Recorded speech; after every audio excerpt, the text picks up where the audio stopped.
뭐 즐겁게 보셨다, 재미있었다, 또 뭐 특히나 또 예쁘게 악플방지위원회 Activated. 네. 이것도 참. 강사님은 왜 건물이 없나요? 벌이가 시원찮은가요? 벌이는요. 밥은 먹고 사는 것 같아요. 상급지가 좋다던데 왜 좋은가요?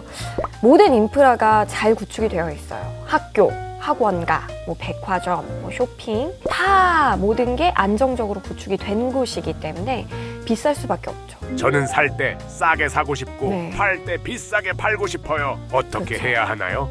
당연한 인간의 심리라고 생각합니다. 사실은 모든 게 구축되어 있는 아파트들은 이미 비싸요. 이제 앞으로 더 좋아질 지역, 그런 인프라가 구축될 지역 위주로 접근을 한다면 정비사업 지역을 좀 관심 있게 보셨으면 좋겠어요. 재개발, 재건축 지역을 좀 유심히 살펴보면 좀 헷갈리시죠? 쉽게 말해서 재개발 사업은 도로, 상하수도, 주택 등 낙후된 지역의 주거 환경과 도시 미관을 개선하는 사업이고, 재건축 사업은 낡은 아파트를 헐고 새로 짓는 것입니다. 요지부동 클라스. 우리 동네는 왜 재개발이 안 되는지 모르겠어요. 어떤 지역이 재개발 대상인가요? 맞아요. 그 재개발로 이제 지정이 되는 구역 같은 경우에는 필수적으로 갖춰야 되는 요건들이 좀 몇 개 있습니다. 기본적으로 재건축보다는 좀 재개발이 까다로운 요건을 가지고 있는데, 사업지 면적, 그리고 노후도 요건, 얼만큼 낡은 주택이 많냐 이런 거죠. 그리고 도로가 얼마나 좁은 지역으로 접도를 했냐, 도로 접도율, 그리고 세대 밀도, 얼마나 많이 밀집해 있는지, 그리고 과소필지 여부, 이런 것들로 여러 가지 요건을 좀 충족을 해야 되는데요. 기본적으로 이제 노후 건축물 비중이 전체의 3분의 2 이상이 되어야 되고요. 사업지 면적 같은 경우에는 1만 제곱미터 이상이 되어야 합니다. 근데 이제 최근 재개발을 좀 활성화하기 위해서 정부가 요거를 조금 완화했어요. 그래서 노후 건축물 비중을 60% 이상으로 완화했다는 점이 조금 주목할 점이겠습니다. 각 지역마다 조례에 따라서 건물의 노후도를 판단하는 기준은 조금씩 다릅니다만, 우리가 일반적으로 생각을 했을 때 대충 한 준공부터 한 30년이 경과했다라고 한다면 노후 건축물이라고 분류할 수 있겠습니다. 도로 기준은 근데 되게 좀 까다로워가지고 여기에서 얘기를 해도 잘 모르실 것 같아요. 그러니까 시청자분들 이거 무시하시는 거 같아요? 아니요, 그게 아니라 제가 몇 미터인데 일단 여기서 악플방지위원회 Activated. 감사합니다. 까다로워요. 일단 까다롭다. 요지부동 클라스. 사실은 이게 빨리 알아서 투자를 빨리 해서, 그리고 이제 프리미엄을 이제 내가 가지려면 좀 그만큼의 리스크는 항상 있는 것 같아요. 정보를 접할 수 있는 채널은 되게 많아요. 서울시 같은 경우에는 정비사업 정보몽땅이라는 사이트가 있어서 그곳을 보면 어떤 자치구에서 어떤 재건축 사업이 일어나고 있는지, 재개발 사업이 일어나고 있는지를 분류를 해볼 수 있고, 어떤 사업 단계인지도 다 알거든요. 그런데 구역 지정 전에 미리 알고, 이런 것들은 사실은 아무도 모른다고 볼 수 있죠. 구역이 지정되기 전에 알고 투자를 하신 분들도 있다. 네, 럭키 비키. 구역 지정이 되지 않았더라도 여기 이제 될 것 같아요. 부동산 이제 돌아다니면 여기 이제 돼요. 뭐 이렇게 이제 뭐 동의서 받고 있어요. 이런 것들은 사실 거의 진실일 확률이 대부분입니다. 그래서 완전 럭키죠, 그러면. 세 번째 질문인가요? 네 번째 질문인지 잘 모르겠는데, 왜 이렇게 오래 걸리나요? 맞아요. 얘기가 시작되면 이제 시작할 거예요. 이제 추진됩니다. 라고부터 15년? 최소 15년?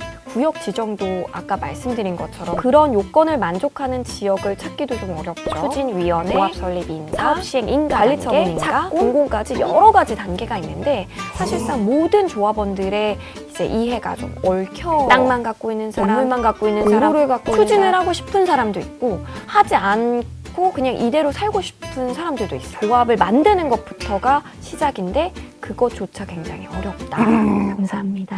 재건축 조합원은 아닌데요. 만약 그 건물을 매수하면 조합에 가입할 수 있나요?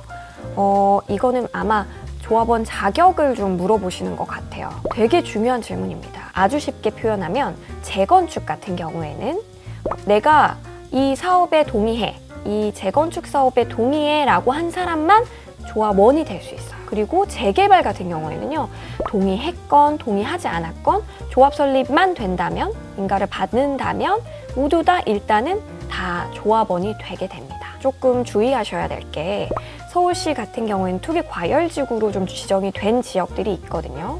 현재 시점 기준으로는 강남, 서초, 송파, 용산구가 이에 해당이 됩니다.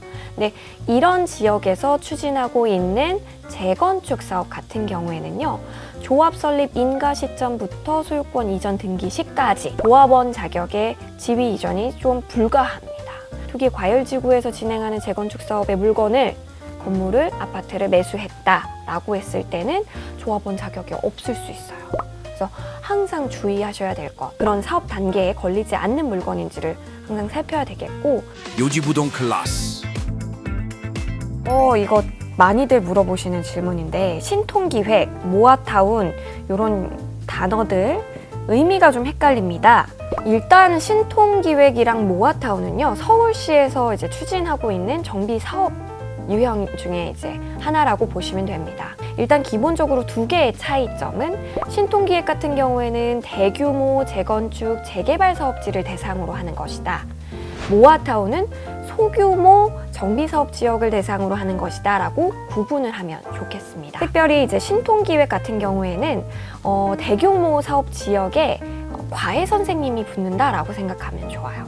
서울시라는 과외 선생님이 정비 계획 단계부터 딱 이제 계획을 짜주는 거죠. 서울시가 이제 가이드라인을 제공하면서 종상향이나 용적률 인센티브를 제공하는 대신 공공기여분을 좀 제공을 받게 되거든요. 사업 단계가 조금 이제 단축돼서 추진이 빨리 되는 사업이다, 이렇게 이해하시면 좋겠습니다. 반면 이제 모아타운은요, 그동안 이제 사업 지역이나 사업성이 좀 낮은 지역들, 그러니까 규모가 굉장히 작은 지역들을 모아서 사업을 추진하겠다라는 거거든요. 기존의 사업 수익성이 좀 낮아서, 면적이 너무 적어서 사업이 안 갔던 곳들을 모아서 붙여서 가다 보니까 사업성에 대한 의무는 조금 가지셔야 돼요. 감사합니다.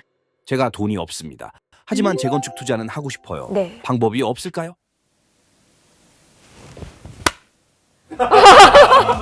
잠깐 생각 좀 할게요. 왜냐면 재건축이 요새 너무 많이 올라가지고, 사실은 경기도, 인천 지역을 확대를 해도 얼마 가지시는지 좀 저한테 살짝 얘기를. 얼마인데요? 얼마를 가지고 있느냐에 따라서 좀 달라요. 있긴 있어요. 찾아보면 있죠. 요지부동 클라스 다음 시간에 만나요.